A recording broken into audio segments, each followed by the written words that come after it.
Je ne suis pas français, je ne suis pas française, je suis une personne qui vit dans ce pays depuis toujours. Je suis une personne qui a grandi en marchant dans ces rues. Je suis la fille qui va tous les jours à l'école.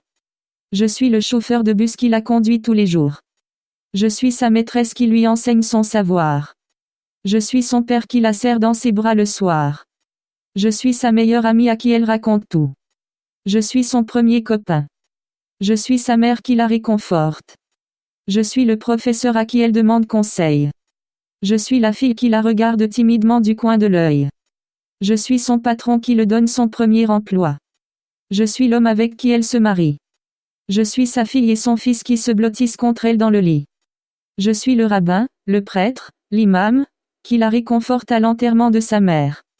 Je suis le médecin qui la rassure, je suis la femme qui vote à droite par habitude, je suis l'homme qui vote à gauche par conviction. Je suis l'étudiante qui vote FN parce que personne n'écoute. Je suis le retraité qui vote blanc parce qu'il ne se sent plus concerné, je suis l'abstentionniste que personne n'écoute. Je suis cette petite fille qui ne veut plus avoir peur.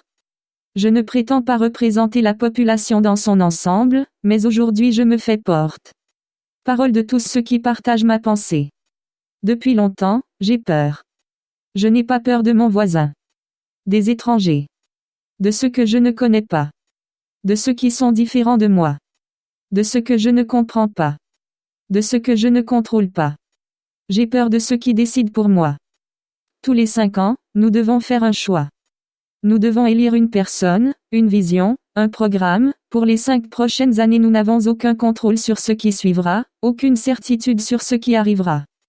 Nous ne pouvons qu'espérer, mais cela n'est pas suffisant. Au cours de ces 5 ans, nos dirigeants prennent des décisions, édictent des lois nous concernant, sans que l'on puisse faire entendre notre voix.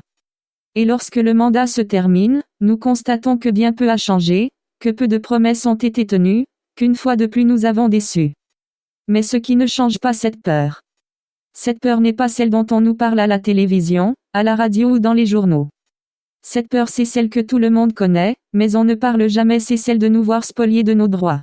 Aujourd'hui, votre adversaire annonce qu'elle compte abolir la loi sur le mariage pour tous. Une telle décision ne devrait pas pouvoir être prise par une seule personne, quel que soit son pouvoir, son rang, sa classe, ses croyances.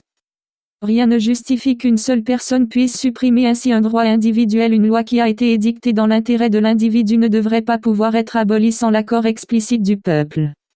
Je n'ai pas voté pour vous. Je ne suis pas d'accord avec beaucoup de vos idées, mais peut-être entendrez-vous ceci aujourd'hui. Nous avons peur, mais si dans une semaine le peuple votant vous choisit, vous pourrez faire en sorte que ce soit la dernière fois. Je suis la petite fille qui ne veut plus avoir peur.